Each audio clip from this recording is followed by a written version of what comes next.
Okay, good evening, everyone, and welcome to session 2 of Module 4. I trust everybody had a wonderful weekend, Super Bowl weekend, and even their very, very special day of Valentine's. I trust that everyone has had an opportunity to read Modules 1, 2, 3, and possibly 4. Before we get started, are there any questions from any of the modules or from our last session?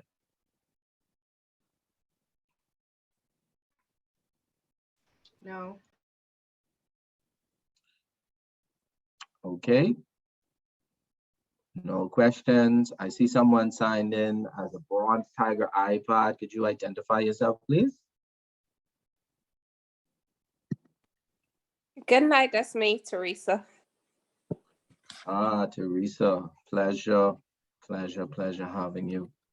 I think this is my first time signing in. I didn't know that's what it actually said, so I apologize for that. No problem. Information security, I just want to make sure that we are all aware as to who is a part of our sessions.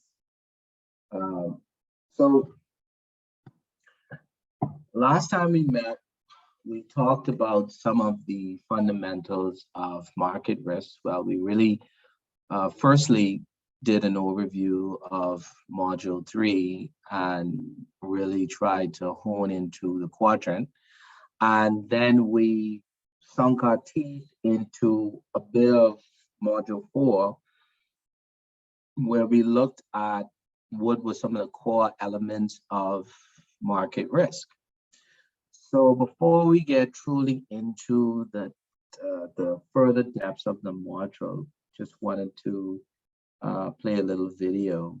Let me just check firstly, see if we're able to get my screen. Just 1 second.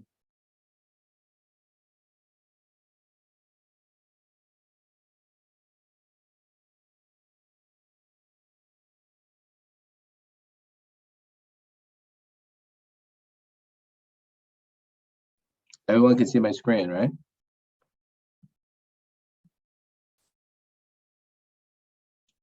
Guys, I can't see you, so you gotta give me some feedback here.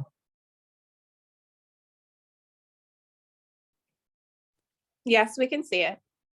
Okay, great. Can everybody hear my screen? Everybody hear my computer? Or the video? Yes, sir, we can hear. You can hear it? Well, I paused it just now, but when I played it, were you able to hear it?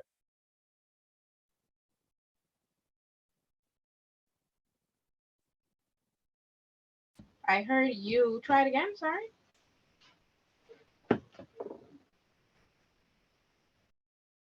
Can you hear it now? No. No, we can't hear the audio.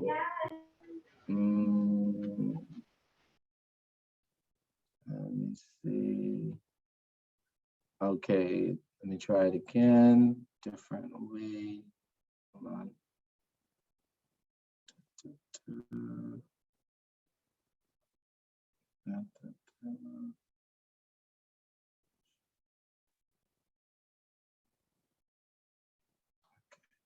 With Alex Steele and Guy Johnson.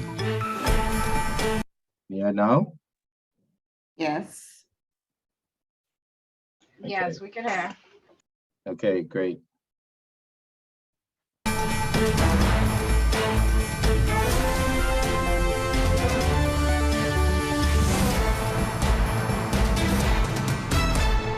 So I'm going to play a little brief highlight from yesterday's Bloomberg Market Full Show. And I want to ask you some general questions from it. So pay very specific attention, because a lot of the fundamentals of what you need to appreciate from a market risk standpoint is going to come out in the clip. It's 30 minutes into the U.S. trading day on Tuesday, February 15th. Here are the top market stories we are following for you at this hour. Pushing for a pullback. Russian President Vladimir Putin says a decision for a partial troop pullback has been made during a meeting with Germany's Olaf Scholz. NATO waits for the evidence, but the oil market doesn't, and crude craters. It's still hot in here. January producer price inflation shoots past estimates after last week's upside CPI surprise. Stocks don't seem to mind as the morning rebound sticks, but bond yields keep climbing. And putting money to work. How do you invest amid geopolitical and inflation risk? We'll get the view on the opportunities in credit and private markets with Jonathan Levine of Bain Capital and Alyssa Wood of KKR. From New York, I'm Kaylee Lyons with Guy Johnson in London. Alex Steele is off today. Welcome to Bloomberg Markets. Guy, it's a new day. The headlines are better, and the risk assets are rallying as a result. I think comparing and contrasting those first two headlines that you brought up, Kaylee, is really interesting.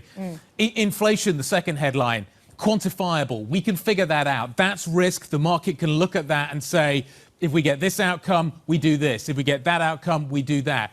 Russia, Ukraine, I think, is really difficult, and it's uncertainty. And at the moment, it seems if the market is basically just pricing risk on, risk off, war on, war off, because war in Europe is totally unquantifiable, lots of uncertainty. So our question of the day kind of tries to address this. Is Russian risk overpriced?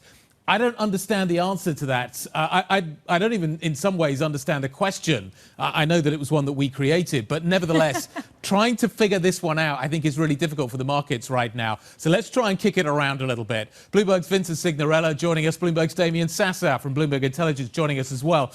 Damian, it really is fascinating at the moment watching these two big themes kind of play out. You've got inflation on one hand. We saw the PPI data today, significantly hotter than anticipated. The market's seeing that as rearview mirror stuff, but nevertheless understands the implications of it. It's already kind of factored into the thinking. Russia, Ukraine, no idea. Yeah. How do you price in? How do you have any idea of certainty to price in risk around war in Europe, when once it starts, we have no idea how it ends? Well, Guy, I mean, quite honestly, you said it, you hit the nail on the head in the sense that what are we really talking about in terms of Russia risk? Well, I guess we're talking about two assets, really. We're talking about 5-year credit default swaps, and we're talking about the Russian ruble. Now, if you look at the Russian ruble, certainly commodity prices, which are up, I think the Bloomberg Commodity Index is up something on the order of 11% year to date, the best start on record since 1993. Yeah, the ruble has obviously not kept pace with that, so many will argue that, perhaps the ruble has some upside here. And certainly if you look at 5-year CDS, I mean, we're wider by 80% year to date. So again, I mean, very stretched levels, but don't ask me to be a Russia bull here, Guy. I mean, I am a bear. I think that there's a lot of risk overhang. It's a very binary outcome, certainly in Ukraine. But for me, it's just very, very difficult to justify taking the plunge either on the ruble or in Russian dollar credit. Russian dollar credit's off 8.5% year to date. Yeah, there's some room for snapback, but we're omitting everything like Fed rate hikes and tightening and all of that goes hand in hand with it. So, yeah. Well, and Vince, this hasn't just been limited to Russian assets. It's affected equities really globally. It's affected bond markets globally as well. You've seen some of that haven bid coming in, not necessarily today. Have global markets overreacted to something that could mostly impact Russia exclusively? I don't think so. I don't think you're talking about Russia exclusively. I think this is very much a global issue.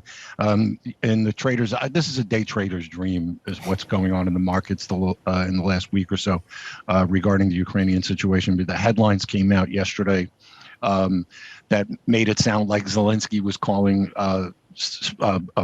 a Russian invasion tomorrow. Then it turns out he was just being sarcastic, and the market swung both ways violently. So I think we're going to see more of this. We're nowhere near an agreement yet. We've yet to see what kind of true pullback Russia is going to have on the border, whether it be substantial or whether it's going to be anything at all. And if it's just not lip service, we still have the vote on the Minsk Accords, which could be potentially a lever to ratchet up tensions once again. So there's a lot out there. And the answer to the question that you created this morning is realistically, there's no way to trade this risk other than for a day trader's perspective and to just jump in and out of stuff. But looking at this as a long-term trade, it's really, really impossible to bet against. Well, Vince, let's just pick up that point. It strikes me that the worst case scenario for the markets, in a slightly perverse way, because this is a weird world that we live in, would be no conflict, because then we'd end up with continuing uncertainty. Were we to get conflict, we would start to understand what we're looking at. Positions would crystallize, and then you could start to make objective decisions on what is happening and manage that risk. You could quantify the risk. The ongoing uncertainty, to my mind, strikes me as being the biggest risk for markets at this point, because as NATO Secretary General pointed out today, things could change. We could see war happening kind of overnight, but we don't know when it's going to happen, and therefore we'd be left in limbo. Yeah, I mean, that's a pretty strange way to look at it. You would think from a layperson's term, but from a trader's perspective, it is very, very accurate. I mean, if there would be a conflict, if it would break out tomorrow, markets would move. They most likely would overreact to some extent and then come back closer to a mean, if you would. But yeah, traders would then, and markets and investors would have a feel as to where they need to be, at least for the coming months, as opposed to looking at this on a day-to-day basis, which is what we're doing now, because you can't look at this more than even on a 48-hour basis, because as you just mentioned, things can change in a heartbeat overnight. They can change in the next 20 minutes for all we know. I mean, one statement would move these markets. The White House just made a statement that basically said, if they cross this border, we're coming, big sanctions are coming your way. So we're still talking tough here in the US.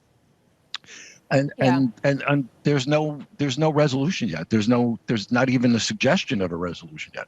So I believe what Vince is describing is essentially the definition of headline risk, Damien, and maybe that's going to stick around for a while. Talk to me about specifically commodities, because that's actually where we're seeing the most decisive reaction today. Oil prices absolutely cratering, and Russia is especially sensitive to that. How does that factor into your thinking? Well, you're talking about one of the world's largest oil producers potentially invading one of the world's largest wheat producers. So the commodity complex is in utter disarray. And if you look at roll yield, I mean, basically every major commodity market, every one except maybe precious metals are in backwardation, meaning you get paid to carry further out along the curve. That roll yield is significant. So from a commodity perspective, I completely agree with you. But in Russia, let's just take a step back. When in doubt, look at the fundamentals. The fundamentals in Russia are healthy, but my goodness, pro-inflationary risks are rising. If you look at the Central Bank of Russia, they hiked last month. We expect another 100 basis points in March, another 50 basis points in April. I mean, unemployment's at an all-time low. The economy is running red hot. So if you want to talk about putting money into Russia, you're not going to put it into Russia local denominated debt. I can assure you that, Kaylee. Damien, just in terms of which asset classes you're looking at to get the clearest indication of how the market is perceiving this risk, what are they? Well, we're all looking to find out where terminal rates are going to come in emerging markets, because they were the first ones to move. So if you look at Brazil, Chile, Peru, the Czech Republic, all of these markets where they were the first ones to start hiking rates, their currencies are actually some of the best performers year to date. In fact, the Bloomberg Emerging Market Local Government Bond Index is actually up year to date. Go figure, it's actually up 0.1% year to date. It's the best start since 2019, Guy. So look, emerging market, practitioners like myself are probably, cheering that. But at the same time, you probably are looking for opportunities to receive in the front end of these curves. Places like Brazil stand out to me. The curve is, incredibly flat. And I would argue that perhaps, a steepener and maybe 2s, 5s probably makes sense here. Well, talking about curves, let's talk about here in the U.S., Vince, because obviously we got that hotter inflation data. Guy talked about that. That was kind of a known risk to these markets, is higher inflation. Can you hedge against higher inflation and hedge against geopolitical risk at the same time? A little difficult, because what you would be thinking is, if you would, the classic hedge against inflation is to short treasuries. But again, the other side of the coin is the classic hedge for geopolitical risk, is to buy treasuries. I think you have to look at a little bit of a mix. I mean, one of the ways you might be able to hedge this, it looks like the markets are taking a punt at it right now, is to buy dollars. In two ways to see this, I think the dollar is the safest place to be in terms of looking at this. Number one, if you get inflation, you get higher rates. As long as real rates maintain the levels, you would get a higher dollar. The other side of the coin is with geopolitical risk. If there is a substantial one, people will buy dollars as a haven. So in a way, it's the little ugly sister you get to pick. It's not maybe your favorite choice, but it's the best choice maybe in this type of environment. Damien, is one way to hedge against this risk just to get out of the way? Do you think money moves away from Central and Eastern Europe? Does it move away from Russia? Are we seeing flows moving towards other parts of the emerging market complex? Yeah, no, I mean, absolutely you are. I mean, Latin America has been a darling, and a lot of the commodity producing currencies, Brazil, Chile, Peru, we mentioned them all, South Africa, you know, they're some of the best performing equity markets year to date. Nigeria, for example. But look, you know, again, taking a step back, again, Kelly pointed it out earlier, commodities are up 11% year to date. On the flip side of that, the Bloomberg Global Aggregate Bond Index down 3.5% year to date. That's the worst start on record ever, guys. So, you know, yeah, there is some sense of, you know, you don't want to go to bonds to hide out, but I can actually justify investing in fixed income because you're going to get a positive total return potentially through the end of this year, given the sell-off we've seen already. All right, Damian Sassower of Bloomberg Intelligence and Vince Signorella of Bloomberg News. Always great stuff. Thank you both so much. Now coming up, the money manager whose hedge fund soared 31% in January. All right, guys. So that was the first touch point on a discussion relative to the overpricing and how the markets were responding to the current situation going on in commodities and different investment securities cross-border between Russia and other Central European and Latin American countries. So let's have a discussion. General thoughts on the fundamentals. Did anything sound familiar to you? Did the words come out? Was something said that perhaps may have triggered something you may have read, something you may have understood? Did it reinforce your general feedback? Anyone could kind of just jump out.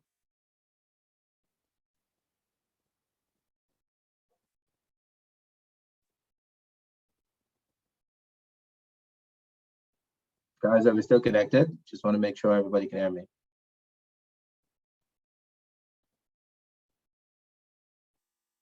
Yeah, something stood out to me in reference to dealing with the inflation and how the market is responding, or the stocks in Russia are responding to that.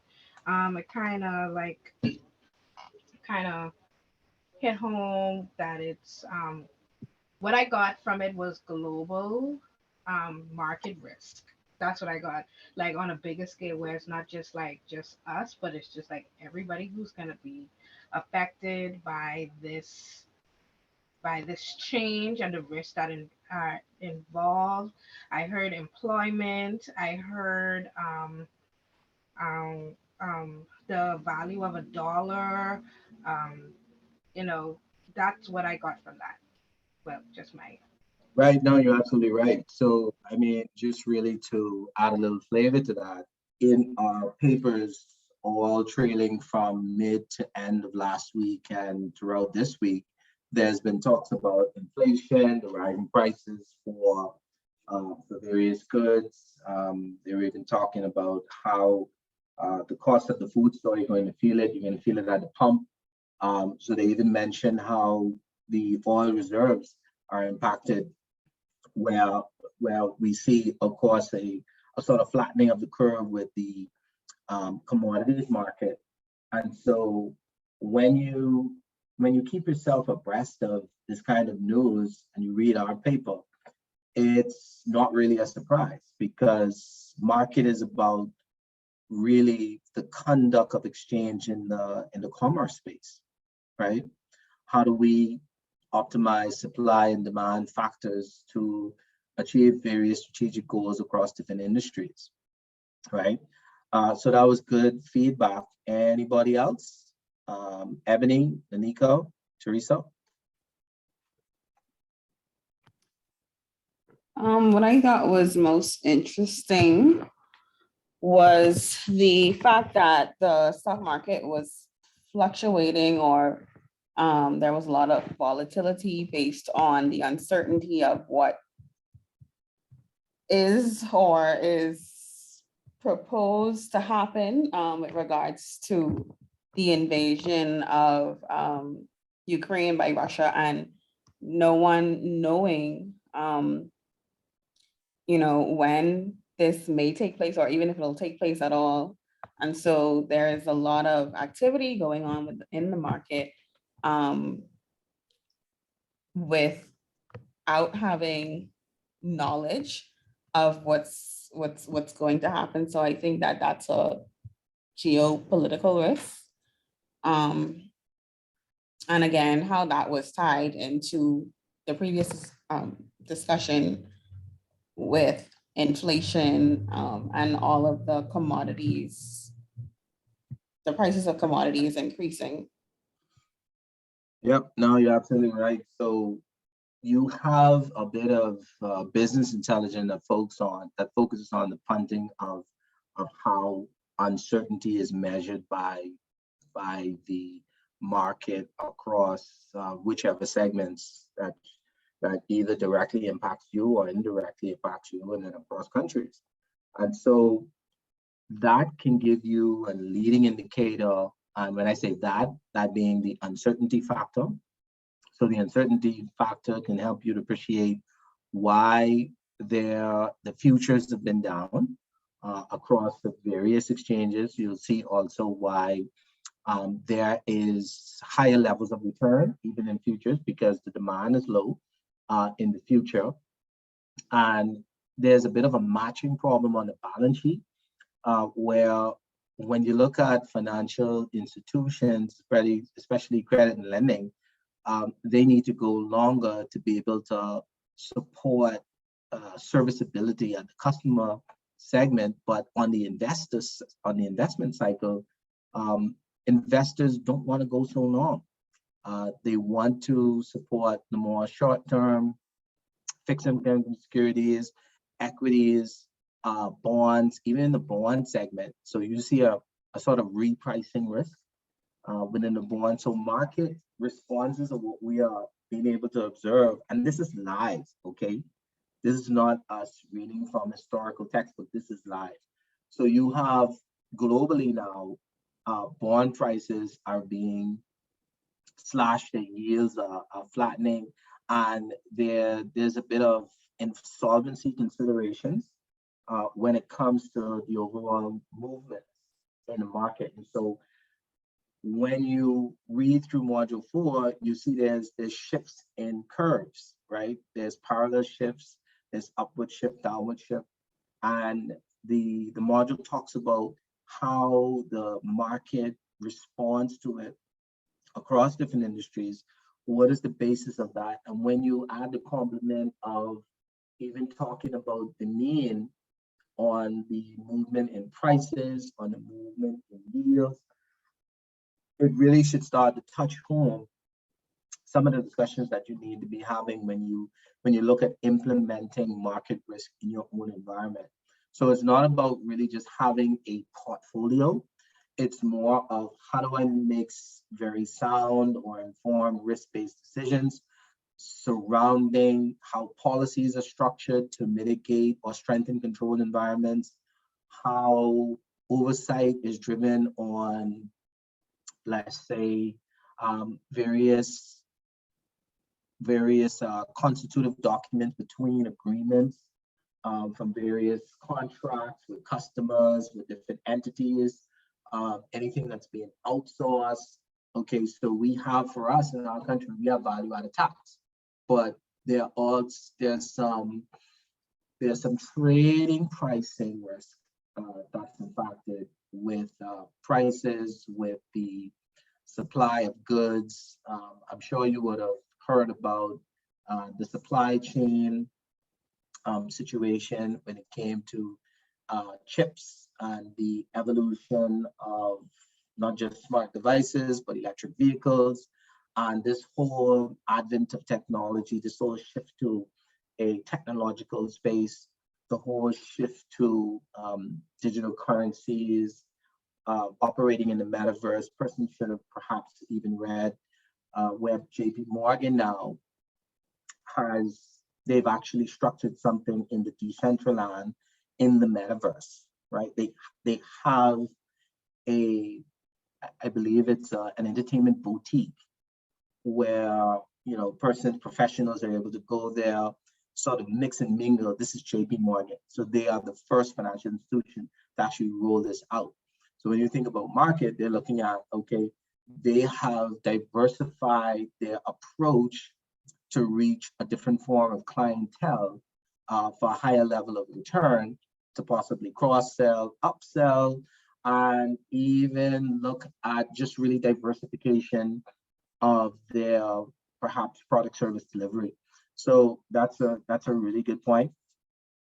Anybody else? Teresa?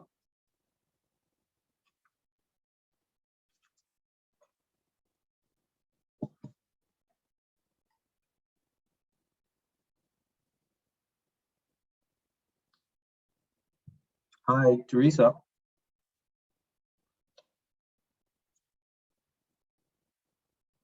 Okay, so while we wait for Teresa to connect, let's go to Ebony.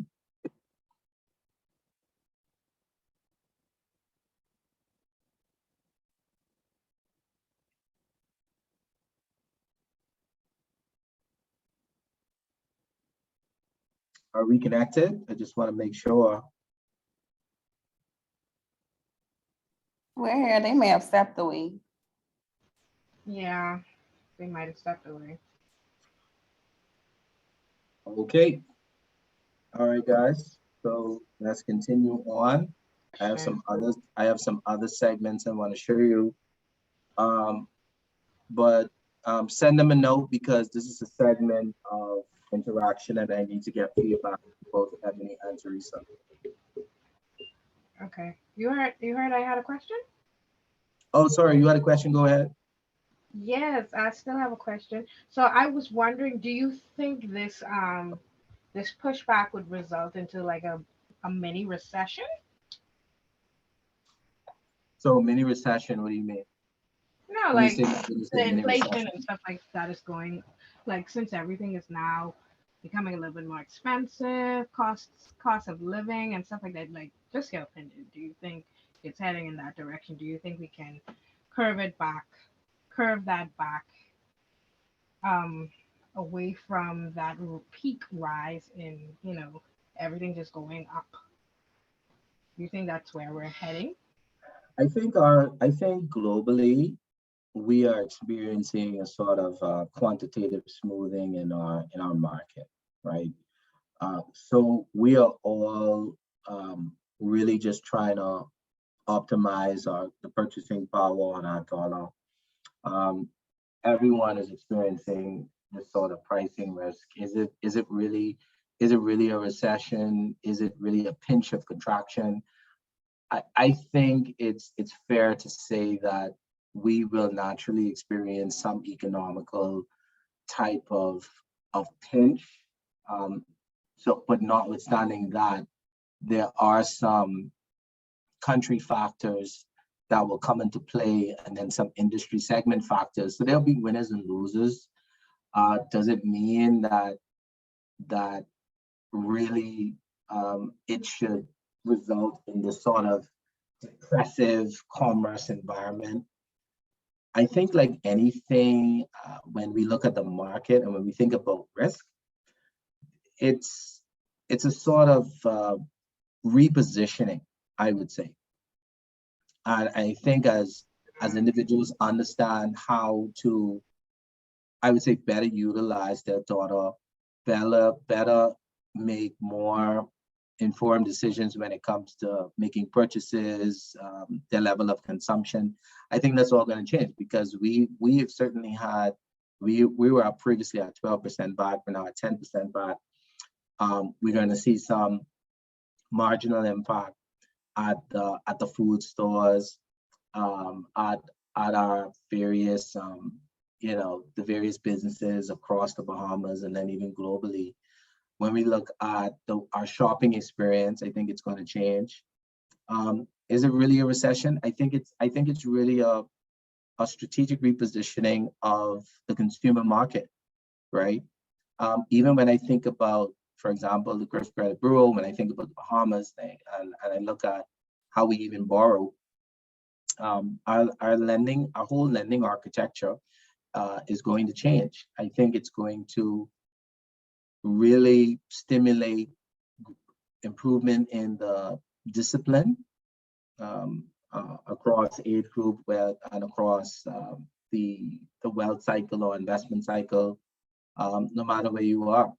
So there are going to be some winners, because to the extent where you have even any type of recessionary or contractionary impact, you're going to have persons who are perhaps on the upper tier middle class, or just crossing over the boundaries from low to middle class and even upper class, where really there's going to be I imagine a sort of, I would say, flattening or smoothing of investment ability, right? So we could definitely see perhaps maybe there's some gains in the short term, but I expect to see more gains in the long, particularly because the supply is significant, but the demand for long is really lacking. There's some serious deficiencies in the long or going long, and that largely has to do with the market uncertainty. So, but it was a good question. Did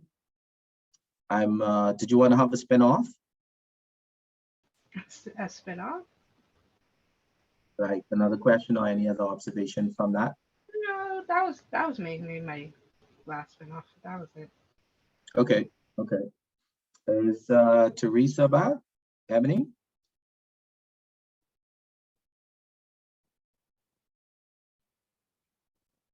No? Okay. All right. So we're going to mosey on now. And let's continue. We'll have more on the question of the day with Saeed Haidar, founder and chief investment officer of Haidar Capital Management. This is Bloomberg.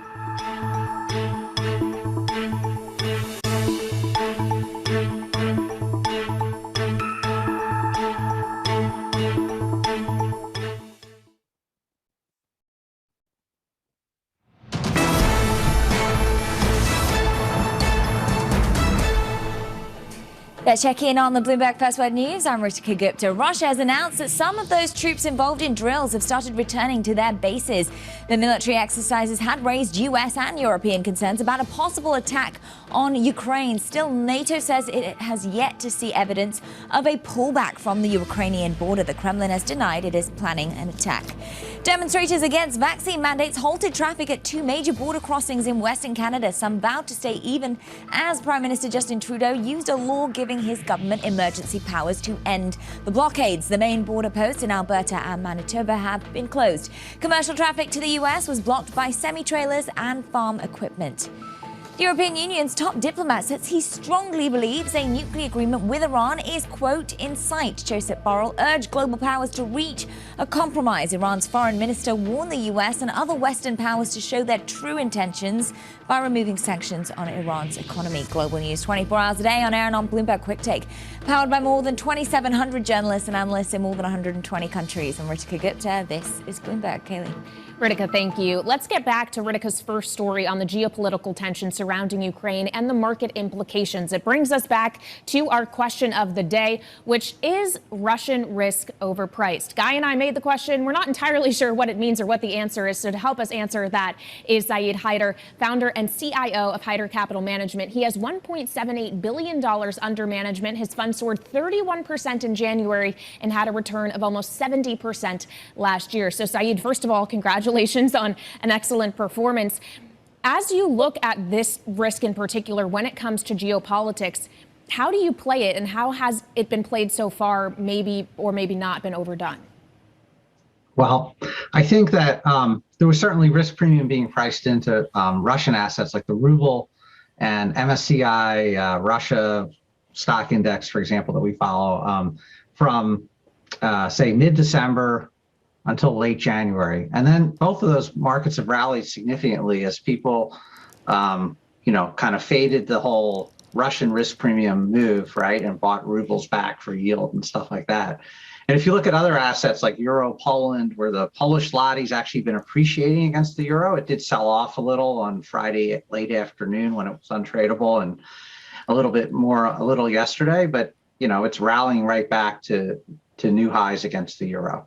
So I don't think there's huge evidence that a massive amount of risk premiums been priced into Russian assets. We can point to a few assets that have been, have gone up significantly, like palladium since mid-December. They're off today a little, but, and you might think that that's evidence of a risk premium. But I think in general, in markets until a few days ago, most investors had a very low weight priced on the chance of an actual Russian incursion, major incursion into Ukraine.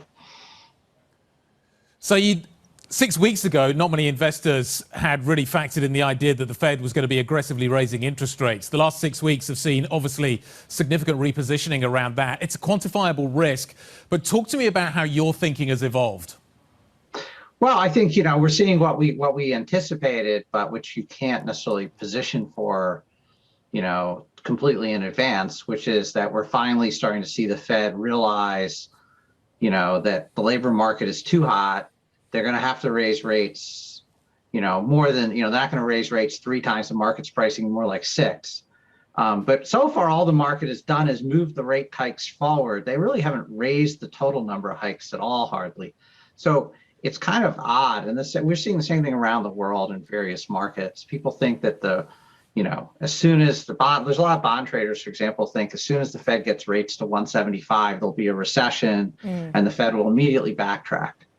We have a different view of it. If you look at inflation, it started to really move higher last spring, not only because of base effects, but on higher frequency basis, it went up. And that was as U.S. unemployment dropped below, 7% and through 6%, right? We're now at 4%. We're probably going towards the low 3s.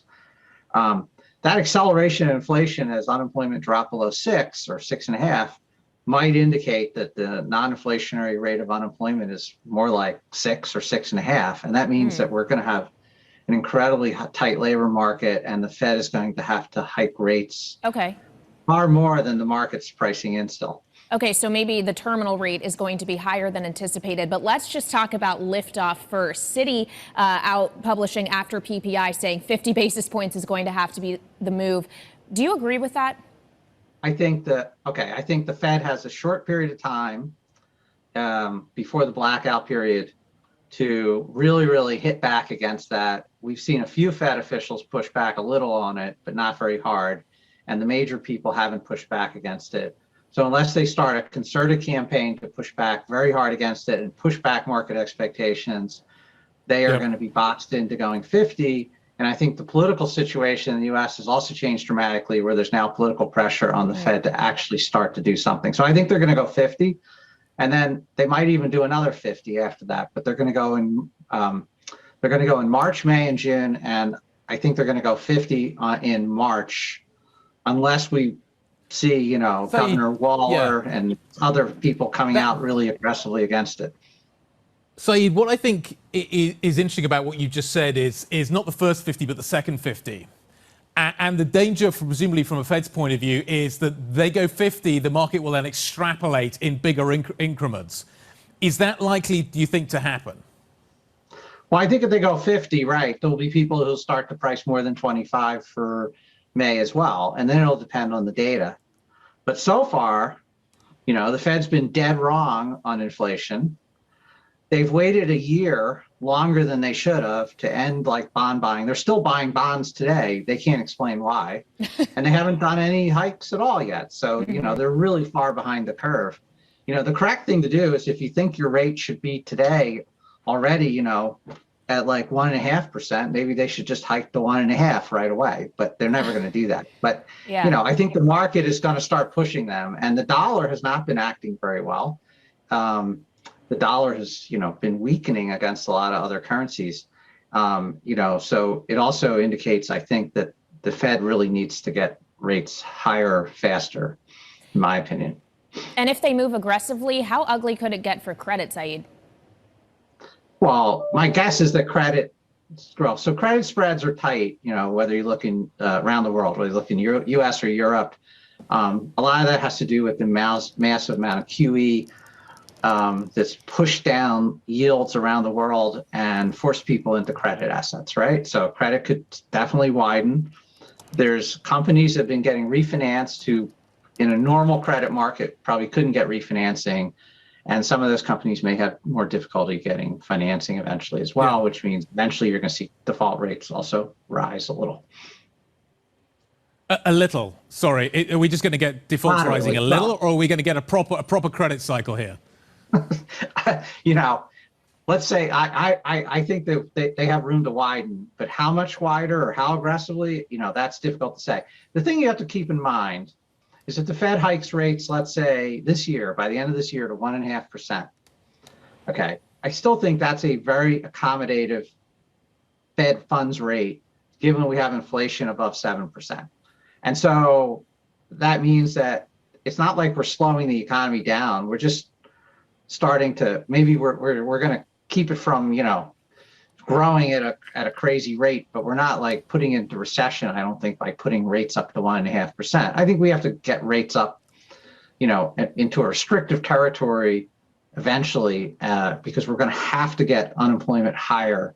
And given how low unemployment is going to get here, it's going to be difficult to avoid a recession ultimately. But the recession isn't going to happen this year unless the Fed does a much more aggressive hiking cycle than I think they will.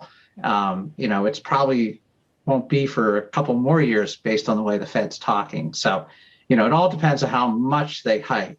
But I think the Fed's going to have to get rates up, you know, a lot more than the market prices. And then eventually you will get a softening economy and a recession. So the credit cycle, you don't want to be too early, too aggressively. I mean, you might want to be betting on credit widening here and mortgage and MBS widening as well, but because the Fed may start active sales of MBS at some point. But I don't think you want to, you know, go all in yet.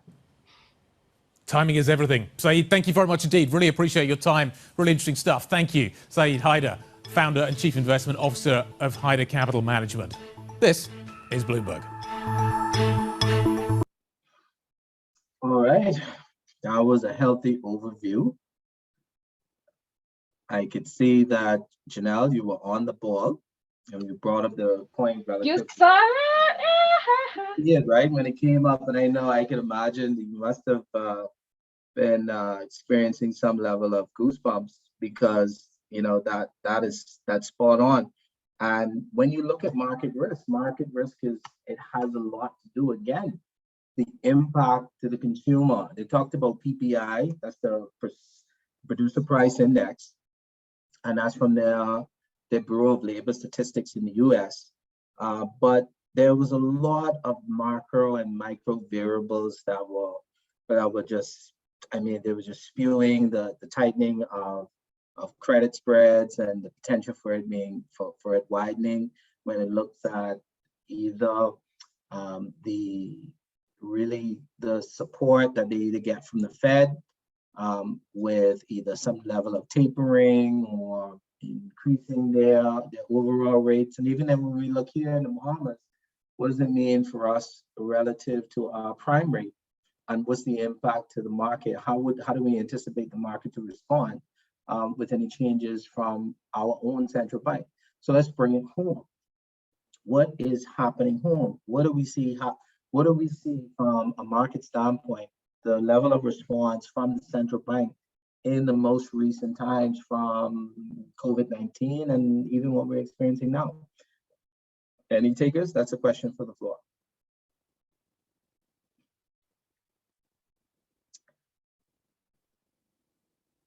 Can you repeat the latter part of your question? What has been central bank's response to COVID-19?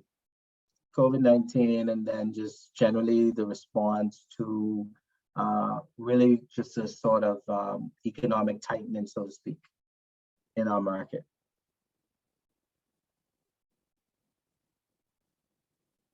Well, I could, you know, like being in the bank, we noticed that they're tightening up on business loans and facilitating business ventures. And they are really tightening up on also the overdrafts. And so that's what I kind of see in that regard. So is it really just credit and lending, so to speak? Right. So a tightening in the credit and lending space. Right. So what do you think is the reason why? I mean, what do we believe is the I would say the market governance position as to why there needs to be some type of tightening in the credit and lending space. They're trying. I also had a question too, so I don't know if this is probably what I was asking. But to answer your question, I would say they are trying to protect the economy risk when it comes to facilitating heavy, like credit, um, credit and lending facilities. That way, the money or the flow, cash flow isn't just one way, if that makes sense.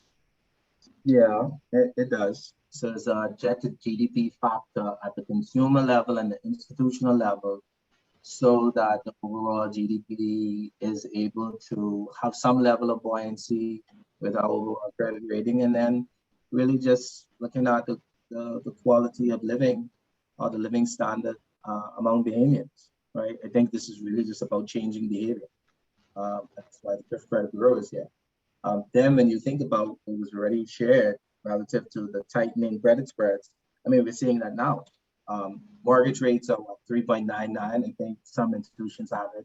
The most you probably see right now across different classes is maybe up to 5%. I have not seen a 6% mortgage rate in quite some time. I believe the market mean is really between 3 and 5%, unless somebody's seeing something different. And that's just on the mortgage side. Consumer side, I think that's up to maybe 11%, and there's some moderate spread at the risk profile. And then you have to factor in some levels of maturity and repricing, positioning on credit. But I think it has a lot to do with changing behavior and really trying to ensure that we look at the value of our dollar from a present value standpoint and the future value of what that would mean, right? But I know, Janelle, you had a question. Did we address your question? A little bit, but I would like you to expand a little bit more. I noticed that they also had Russia's risk is overpriced. Would that then stem to the provision making of the risk part of it, like creating a provision for in the event of this happening? Is that what they're kind of referring to? And is that what you're kind of referring to for as in us as well? So what they have been talking about is really Russia's position relative to trade, right? And these sort of bilateral and unilateral arrangements among countries. You see the reference that was made to oil. So when you overprice the risk, they were talking about the parallel to the impact on inflation and the driving factors when you think about it at a macro variable standpoint on demand and supply. Are the markets looking at it from an overpricing position, as in it should be repositioned to, is it that they're trying to recoup costs from maybe some capital expenditure they would have had in the country, perhaps even losses when you look across Moody's and S&P, if there were any intra-country lending. You saw when they looked at the future yields, they were all down. And it could be that Russia is the controlled variable. We will have to follow this whole reporting much longer to even appreciate, because there were some geopolitical factors as Anika so aptly pointed out. So there could be so many elements to this position. I think too, it's really coming up because it's trying to sensitize the public, particularly for the investment community that follows these sort of market trends and what's actually happening as they structure portfolios, as they look at their investment spreads, when they consider what their PE ratios, their ROIs, their overall efficiencies. So they got to think about how they shift the curve on their expectations. So what we know is there's budgets for financial statements, there's budgets for performance. How do we strategically align our budget expectations based on the control inputs of what is really need to be supplied globally, particularly for the Bahamas, because we don't supply anything. We're 99, 98. So they're kind of like preserving. That's what you're saying. I think there's a sort of market hold that Russia is playing, and I think a lot of developing countries are doing that too, because of the uncertainty towards the future. I need to price. If you recall the conversation where they were talking about, the Fed repositioning its price or repricing its risk, I believe that in this discussion, Russia is trying to sort of benefit in the present value. Remember, we talked about reverse engineering a particular outcome in our last class in the future value. And what do we need to do in the present value? I believe statistically, they may have undergone some analytics and said, you know what, we need to reposition ourselves, we need to reprice. And the market is saying, okay, is from an elastic standpoint, when we really measure our need for a particular good, oil, gas, these different commodities, food supply, technology, okay, right? Oil is not something we can have a conversation about. Price is the price, right? When you go to the pump, you don't go to them and say, oh, I paid a certain price. I'm not paying that. No, you pay the pump, right? And there's a lot of goods that are supplied just from oil alone. So I think there's this sort of re-engineering or reverse engineering rather, and perhaps they may have done some type of stress testing to figure out, okay, I need to have my dollar here.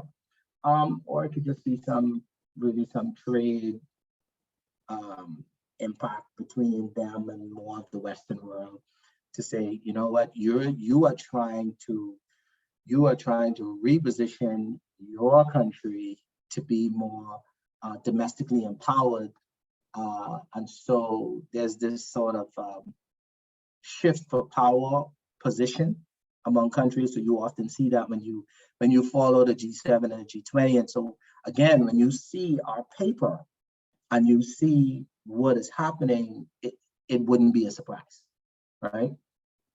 But there's much to cover in the overall discussion. Okay, awesome. Ebony, I think you were you going to get some comments?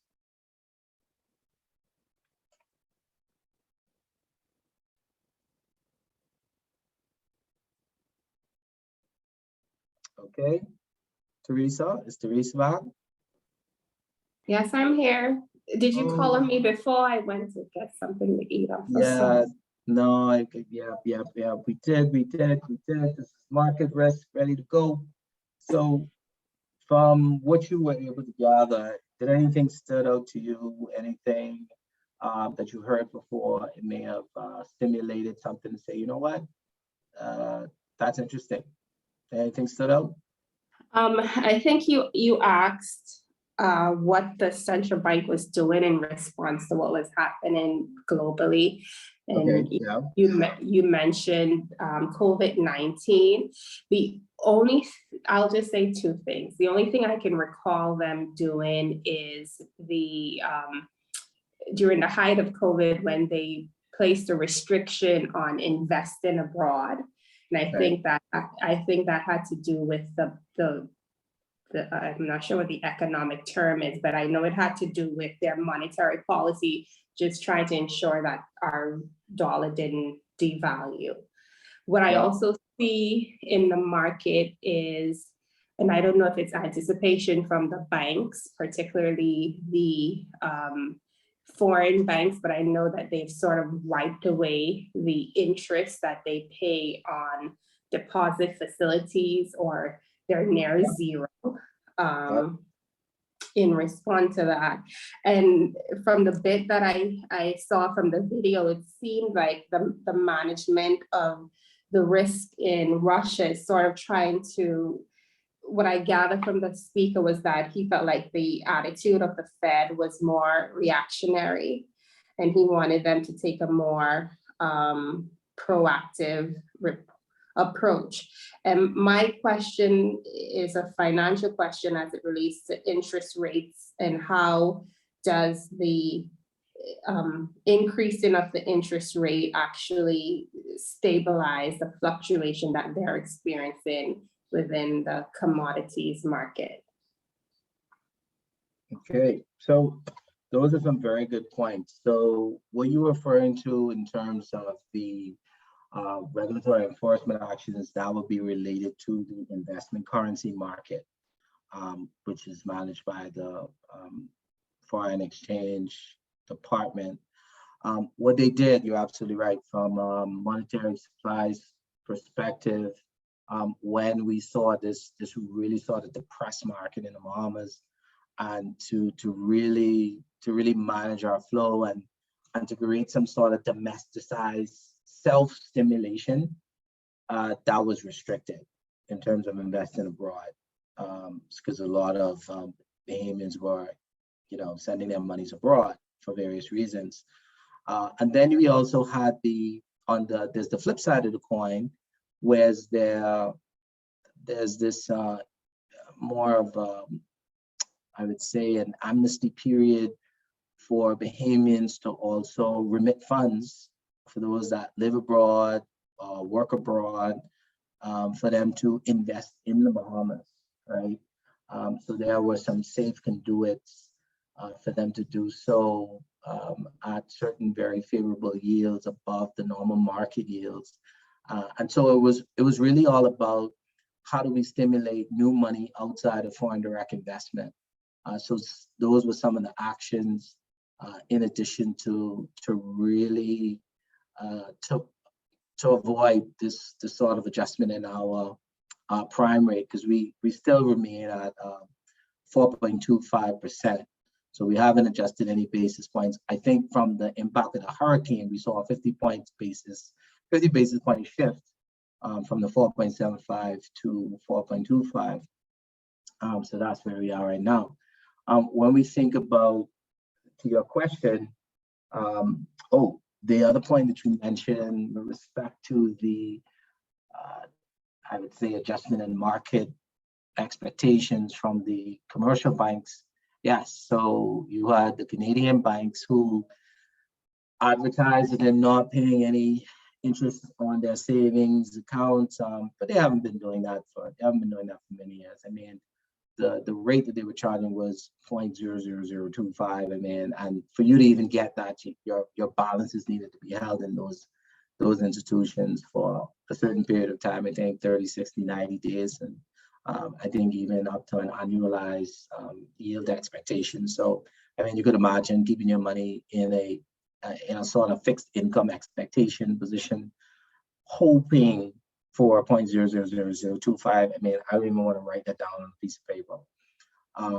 So that's why it was this whole talk about negative interest rates, because I mean, the point is you don't have enough level of yield to address your interest expense. So from a net interest expense standpoint, I mean, savings account is just not really there. Hence, it created this haven on the secondary market. Hence, again, another response from the central bank. And I think really the GFSR, Group Financial Service Regulators, what they looked at was financial inclusion with the whole sand dollar. Like sand dollar was the big thing. I'm very surprised that nobody talked about sand dollar. And again, our whole AML, CFD architecture, there's a lot happening locally. So let's read our papers. Let's get in there, right? When it comes to the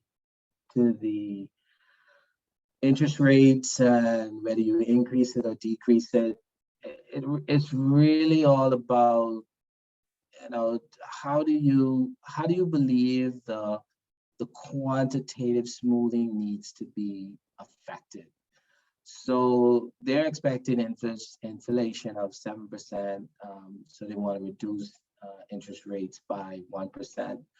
What that means really is the lending institution have a bit of a spread of roughly about 6%. Now, depending on how many layers are there, the share that yield benefit, or it gets absorbed into these different cost conduits, which could derive, really so much unexpected results. And so when you think about that, that's why the point was, okay, if we feel like certain inflationary measures may result in a recession, we need to beef up our ability to earn a higher potential in the present value, which the advisor from the institution mentioned. Raise the rates now, preserve the earnings ability for either at the consumer level or institutional level, and then allow for that to create some type of counter cyclical and sort of proxy capital across institutions. And as well as there's a sort of stimulating factor within the different economies too. So money and utilization of money across different countries mean different things. And so, like the earlier question, when it comes to the overpricing of Russia, we love to do a sort of deep dive into appreciating, okay, what does that mean for us?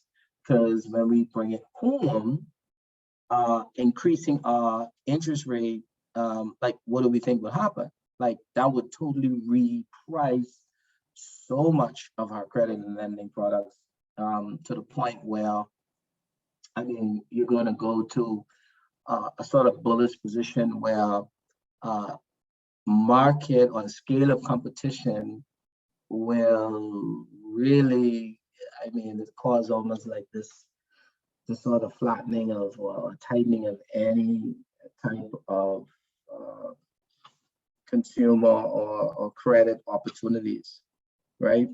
Because for financial institutions to really earn some level of benefit, and you're talking about mortgage rates, if you go 1 or 200 basis points, or even what 50 to 75 under 100, you're really talking about everyone now spending, let's say, an average of $300 to $500 extra on their loans, right? And again, it's all variable depending on the percentage of their borrowing, right?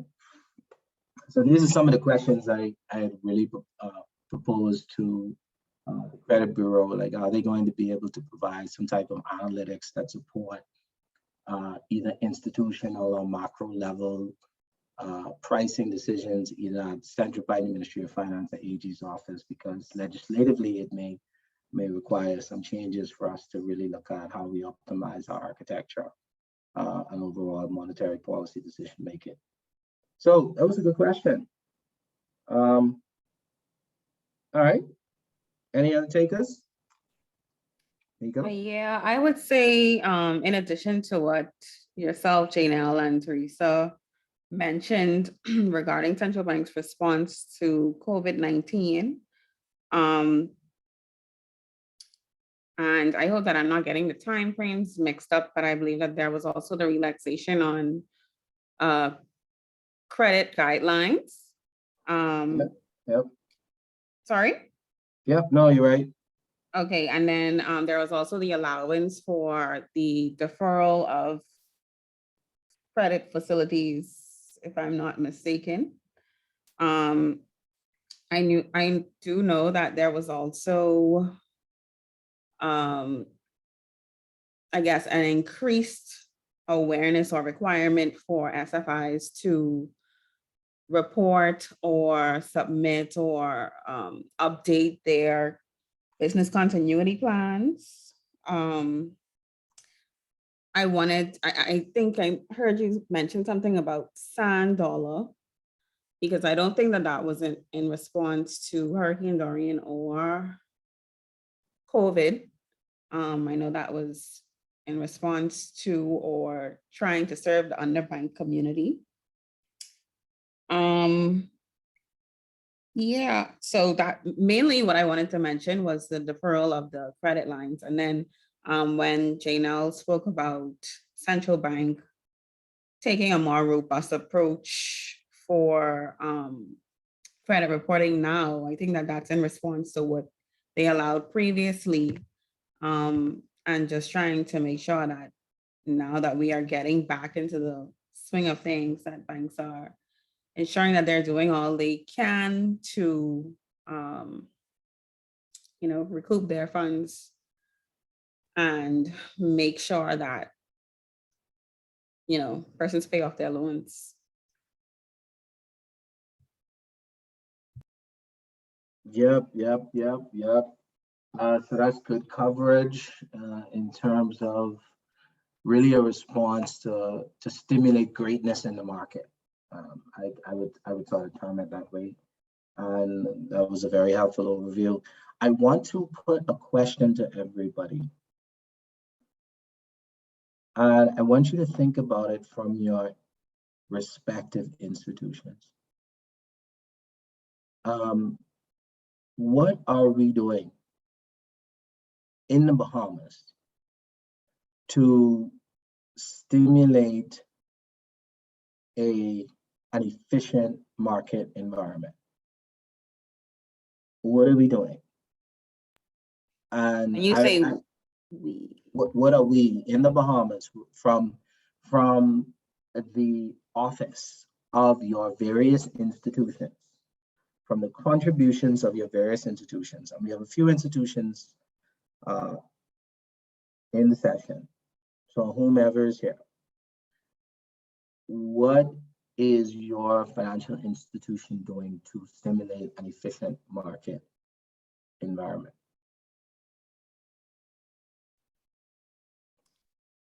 Well, I know that central bank undertook a campaign to, I guess, make the public more aware and improve financial literacy with the Get Money Smart campaign, to make consumers more aware of financial terms, make them more aware of what's available to them, the do's and don'ts. Also, like you mentioned earlier, the rollout of the credit bureau and, collecting that data so that persons who are extending credit to consumers can be more informed about individuals' debt service ratios, etc. And then also to make persons more accountable. So those are two things that I can think of offhand. Yep, the Get Money Smart campaign and the rollout of the credit bureau. Okay, those are good points. Anyone else? Janelle? For yourself? Okay, I'll go. Janelle, you want to go first, or? I mean, mine is really quick. I don't really have anything to say because one, my bank is a very good bank, and two, whatever they're doing, I can't really. I don't know. I honestly can't answer this question. Just say it. Okay. Okay, I'll try. I know there's been a lot of talks about public-private partnerships as a way of stimulating the economy, as well as getting some business or activity going in the local market and local businesses. And so we bid on a contract for that. Then the government changed and that went out the window. We have also, with the commercial banks, the multinational commercial banks advertising their lack of interest rates. What we have sought to do is to capitalize on that and market our product to those customers and try to get them into the secondary market. So that's something that we've been doing, as well as increase or more aggressive advertising of our margin loans, where you borrow against your securities. So those are the, I guess, the small contributions that we are doing or trying to do to help. What's your institution? Royal Fidelity. Oh, and you guys sent some infomercials lately. Mr. Williams, full disclosure, I was with Royal Fidelity and I'm with a new institution effective this month. Oh. Hey, Hiram, you want one look up here, girly. Oh, sorry. I'm with a new institution this month. I don't know. Send me something. Don't do that or in Mr. Williams' time. I appreciate the plug-in. That's how it's done. That level of aggression, I totally appreciated that. That's what you need to do. I mean, if you want to go for it, right? Amen. Like I mean, the one thing I don't understand in the Bahamas is we think aggressively but act passively. Okay, right? amen to that. So if you want to just do it, right? Congratulations on your new appointment. Thank you. Definitely all the best to you, and I trust that you have communications for your fellow colleagues here. And one of the things that I always encourage risk managers to partake or engage is really leveraging. We can learn from one another. You want to build together, and wherever the opportunities are, just share and grow together, because that's what matters, right? For some reason, we are very effective with this black crab syndrome. It still seems to be pervasive. I still just don't get it. But at some point, I mean, we just gotta stop fighting each other and just provide that support, because everybody could win, right? There's so many opportunities out there. Like whatever it is, let it go, right? And move on, and stop carrying the dead weight of others, and get to know people and organizations for yourself, right? Some people may have made improvements along the way, and they need to be able to progress with their life too, right? So definitely, shout out to those who are looking out for different opportunities, and you go for it and take whatever. Don't burn bridges, right? I know we often I don't know, for some reason tend to do that, whether directly or indirectly, but leverage it and grow. Leverage it and grow. So definitely all the best to you, and I trust that you both will have some discussions, or even others, as to what other opportunities may be or lie out there. But great discussion. Any other institution as to what we are doing and perhaps need to do to stimulate a little bit more? I think that covers it, because we got central bank and we had the institutions this year. Okay, so I mean, from a market optimization standpoint, what I see a lack of creativity. I mean, like, everybody's doing the same thing. It's just one homogeneous approach to earnings, and wherever there's potential for scale, we really do a good job with tearing each other down. And so, when I think about the market, I look at our country's GDP, and after almost 50 years of independence, plus we are, we're still talking about tourism, we're still talking about banking, and there's so many opportunities. I just wish we would really, take it a level above. Like, we should be stimulating agriculture and fisheries. We should be charging for airspace with different international airlines flying from Southern Caribbean to Miami, and we should be having our fish houses and really just stimulating population growth and commerce throughout our family islands. Like we have the ability to do it, but we're not doing it. Everybody is comfortable in the Bahamas. Just you're either let's see.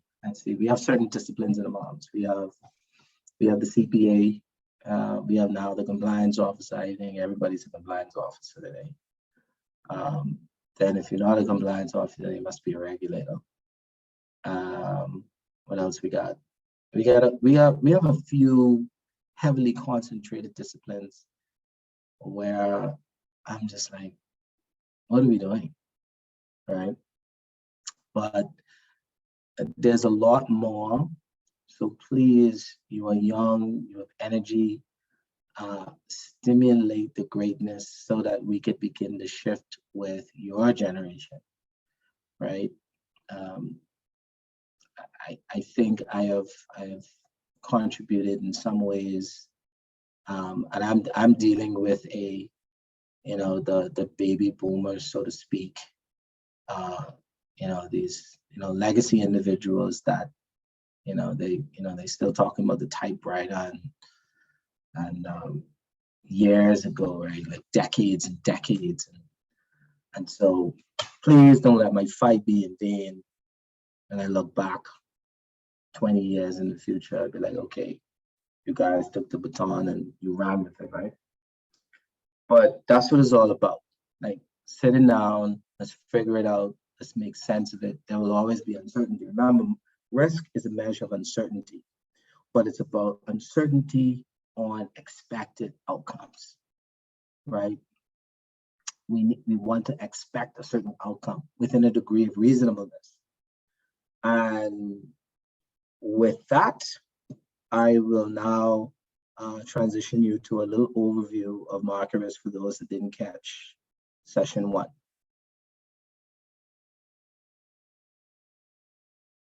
What is market risk?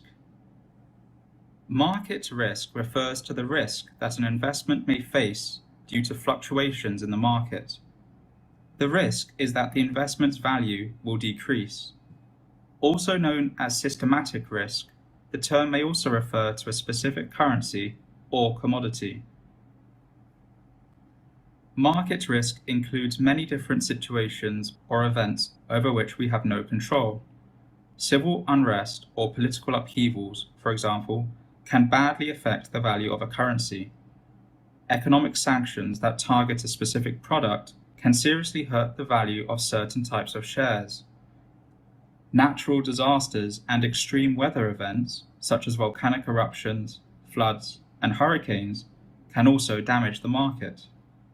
So there are many potential events or situations that contribute to market risk.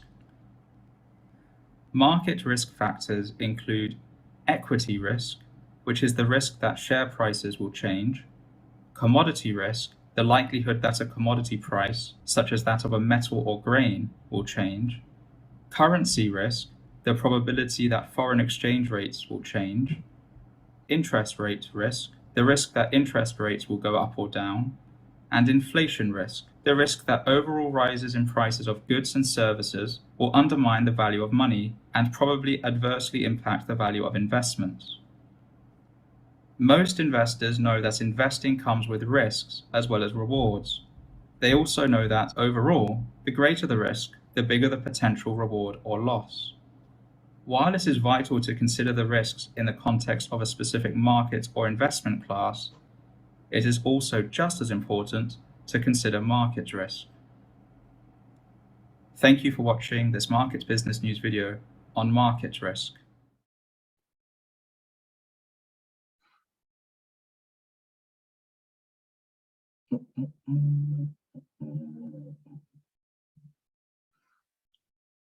Okay, guys, that was a little quick overview. Do we have any questions for our session this evening? whether it's 1, 2, 3, or even session 4 today.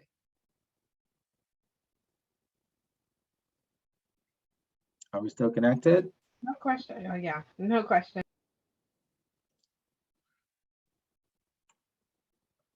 I say okay.